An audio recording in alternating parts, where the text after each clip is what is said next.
D Suresh ಅವರು ಶಿವಮೊಗ್ಗದ ಖಾಸಗಿ ಬಸ್ ಟರ್ಮಿನಲ್ ಎದುರುಗಡೆ ಕಲ್ಲರ್ ಹಾಕಿಲ್ಲ ಕಬಾಬು, ಬರೀ ಬೆಳ್ಳುಳ್ಳಿ ಶುಂಠಿ ಹಾಕಿ ಕಬಾಬನ್ನು ಮಾಡ್ಯಾರೆ ನೋಡಿ. ಸರ್ಕಾರದ ಆದೇಶವನ್ನು ಪಾಲಿಸ್ತಾ ಇದ್ದಾರೆ ಇವರೇ ನೋಡಿ, ಸುರೇಶ್ ಅಂತೇಳಿ.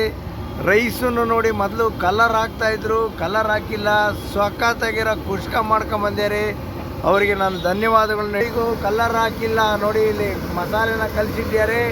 ಬರೀ ಬೆಳ್ಳುಳ್ಳಿ ಶುಂಠಿ ಕಬಾಬ್ ಮಾಡ್ತಾ ಇದ್ದಾರೆ.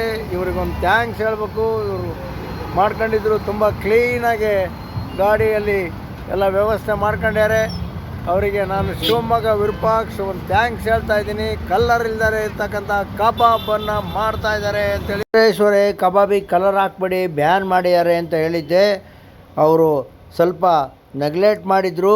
ಕಾರ್ಪೊರೇಷನ್ ಅವ್ರು ಬಂದು ನೋಟಿಸ್ ಕೊಟ್ಟ ಮೇಲೆ ಹುಷಾರಾಗಿ, ಹೌದು ವಿರೂಪಾಕ್ಷವ್ರನ್ನವರೇ, ನಾನು ಕಲರ್ ಹಾಕೋದಿಲ್ಲ ಅಂತ ಬಂದು ನೋಡಿ ಅಂತಂದರು. ಹೋಗಿ ನೋಡಿದ್ದೀನಿ. ನೋಡಿ, ವ್ಯಕ್ತಿಗಳಿಗೆ ನಾವು ಪ್ರೋತ್ಸಾಹಿಸಬೇಕು, ಬೆಂಬಲಿಸಬೇಕು. ನೀವು ಎಲ್ಲ ಈ ವಿಡಿಯೋವನ್ನು ಶೇರ್ ಮಾಡಿ, ಲೈಕ್ ಮಾಡಿ. ನಾನು ಶಿವಮೊಗ್ಗ ವಿರೂಪಾಕ್ಷ ಯೂಟ್ಯೂಬ್ ಚಾನಲ್ ಇದೆ, ನೀವು ಹೋಗಿ ಎಲ್ಲ ಪರ್ಚೇಸ್ ಮಾಡಿ. ನಮಸ್ಕಾರ.